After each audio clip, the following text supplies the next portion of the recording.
తహవూర్ రానా వ్యాపారవేత్త ముసుగు తోడుకున్న ఉగ్రవాది 26/11 ముంబై దాడుల సూత్రధారి 166 మంది అమాయకుల ప్రాణాలు మింగేసిన నరరూప రాక్షసుల్లో ఒకరు.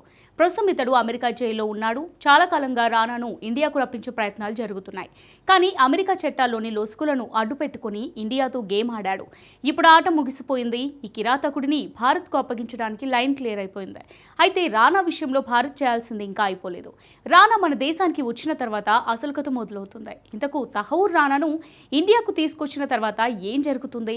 రానా తర్వాత భారత్ టార్గెట్ చేయబోతోందే గురు పంత్వంత్ సింగ్ పన్నునేనా? Watch this. 26/11 ముంబై దాడుల సూత్రధారి రానా గేమ్ ఓవర్. రానా అప్పగింతకు America supreme court green signal. Modi సర్కార్ నెక్స్ట్ టార్గెట్ ఖలిస్తానీ ఉగ్రవాదేనా? 26 నవంబర్ 2008 ఈ తేదీని దేశం ఎప్పటికీ మర్చిపోదు. ఆ రోజును గుర్తు చేసుకుంటే దేశ ప్రజలు ఇప్పటికీ ఉలిక్కిపడతారు. భారత చరిత్రలో ఇదే అతిపెద్ద ఉగ్రదాడి. ఈ దాడిలో 18 మంది భద్రతా సిబ్బంది సహా 166 మంది మరణించగా 300 మందికి పైగా గాయపడ్డారు. దేశంలోనే అత్యంత సురక్షితమైన ప్రదేశాల్లో ఒక్కటైన తాజ్ హోటల్ను లక్ష్యంగా చేసుకుని ఉగ్రవాదులు మన భద్రతా వ్యవస్థను కూడా సవాల్ చేశారు. పాకిస్తాన్ నుంచి 10 మంది ఉగ్రవాదులు డ్రీమ్ సిటీలో అడుగుపెట్టారు. చీకటి పడుతుండగా ముంబై వీధుల్లో మారణ హోమం మొదలుపెట్టారు. 4 బృందాలుగా విడిపోయి ముంబైలోని పలు ప్రముఖ ప్రదేశాలను టార్గెట్ చేశారు. ముంబైలోనే ప్రపంచ స్థాయి హోటళ్లలో ఒక్కటైన ఒబెరాయ్ ట్రైడెంట్ హోటల్, నారిమన్ హౌస్లపై దాడులు జరిగాయి. షా ఆఫ్ ముంబైగా పిలిచే తాజ్ హోటల్ను ఉగ్రవాదులు దారుణంగా ధ్వంసం చేశారు. 3 రోజుల పాటు భద్రతా బలగాలు, ఉగ్రవాదుల మధ్య ఎదురుకాల్పులు కొనసాగాయి. ఈ ఘటన భారత్తో పాటు యావత్ ప్రపంచాన్ని షాక్కు గురిచేసింది. ముంబై వంటి మహానగరంలో ఈ స్థాయి ఉగ్రదాడులను ఎవరూ ఊహించలేకపోయారు.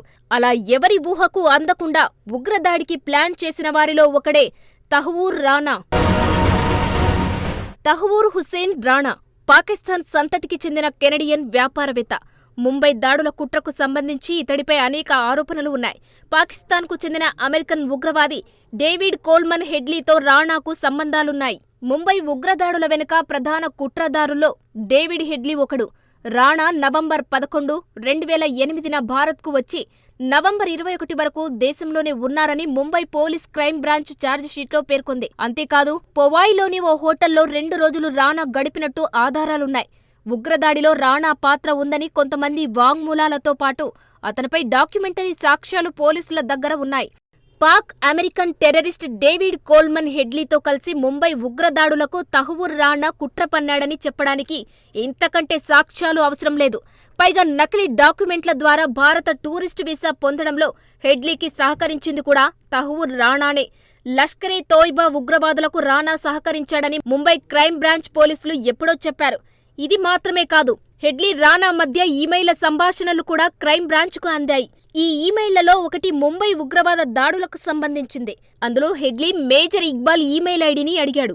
ఇలా ఎన్నో ఆధారాలు ముంబై ఉగ్రదాడి వెనుక రానా హస్తం ఉందని చెబుతుంటే అతడు మాత్రం తన మిషన్ కంప్లీట్ చేసే ప్లాన్లో భాగంగా అమెరికా పారిపోయాడు. ముంబై ఉగ్రదాడుల్లో ప్రధాన సూత్రధారుడు సాజిద్ మజీద్ మీర్ ప్రస్తుతం పాక్ జైల్లోనే శిక్ష అనుభవిస్తుండగా, మరో mastermind Tahawwur Rana America జైల్లో శిక్ష అనుభవిస్తున్నాడు. Los Angeles metropolitan detention centre జైల్లో ఉన్నాడు. అయితే అమెరికా అతడిని అరెస్టు చేయడానికి కారణం ముంబై ఉగ్రదాడులు కాదు, మరో కేసులో ఉగ్రవాదులకు సాయం చేశాడన్న ఆరోపణల కింద గతంలో చికాగో కోర్టు 14 ఏళ్ల జైలు శిక్ష విధించింది. ముంబై దాడుల వెనుక పాకిస్తానీ కుట్రలు బహిర్గతం కావాలంటే వారిలో ఎవరో ఒకరు భారత్కు చిక్కాల్సి ఉంటుంది. పాకిస్తాన్ జైలులో ఉన్న సాజిద్ మజీద్ మీర్ను ఇండియాకు రప్పించడం జరిగే పనే కాదు. కాబట్టి మన ముందున్న ఆప్షన్ రానా ఒక్కడే. అందుకే అతడిని ఇండియాకు రప్పించడానికి భారత్ చాలా కాలంగా ప్రయత్నాలు చేస్తుంది. కానీ అమెరికా చట్టాల్లో లొసుగులను అడ్డుపెట్టుకుని రానా గేమ్ ఆడాడు. ఈ ఆటకి ఎట్టకేలకు ఎండ్ కార్డ్ పడింది.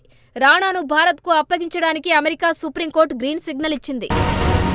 తహవూర్ రానాను అప్పగించాలని భారత్ చేసిన అభ్యర్థనకు గతంలో అనుకూలంగా కాలిఫోర్నియా జిల్లా కోర్టు తీర్పు ఇచ్చింది.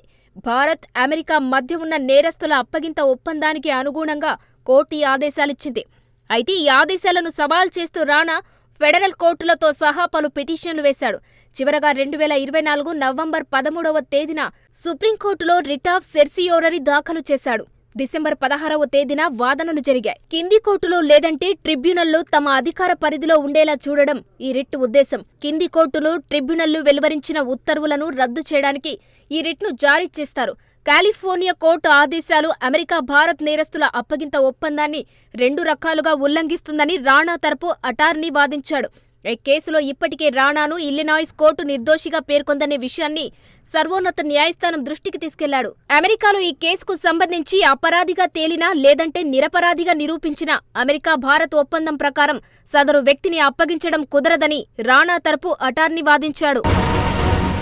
మరోవైపు ప్రభుత్వం తరపున సోలిసిటర్ జనరల్ ఎలిజబెత్ ప్రెలోగర్ వాదనలు వినిపించారు.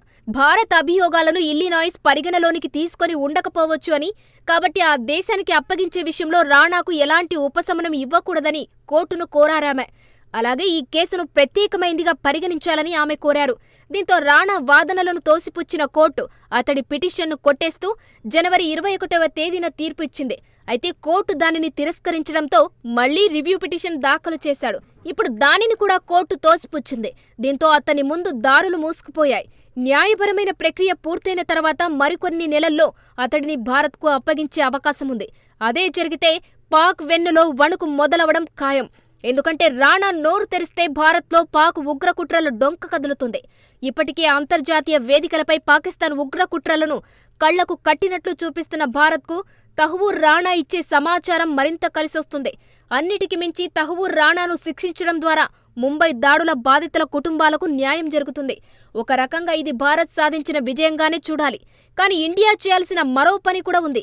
ఆ యాక్షన్ ఆల్రెడీ మొదలుపెట్టింది కూడా. Whenever there is an anti-India activity, we take up such matters with the US government.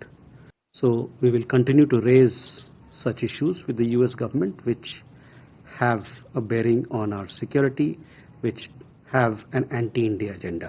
అమెరికాలో తలదాచుకుని భారత్పై విషం చిమ్ముతున్న మరో ఉగ్రవాది గురు పంత్వంత్ సింగ్ పన్ను. ఇటీవలి కాలంలో పన్ను చాలాసార్లు ఇండియాలో దాడులు చేస్తామని, మోడీ యోగిని చంపేస్తామని హెచ్చరించాడు.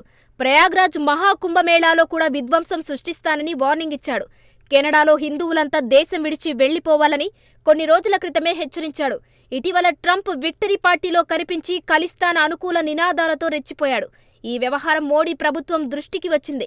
వెంటనే ట్రంప్ సర్కార్ దృష్టికి తీసుకెళ్లింది. కాబట్టి రాణా కథ ముగిసినట్టుగానే పన్ను స్టోరీకి కూడా ఎండ్ కార్డు పడడం ఖాయం. అదే జరిగితే విదేశాల్లో ఖలిస్తానీవాదానికి ముగింపు పడుతుంది.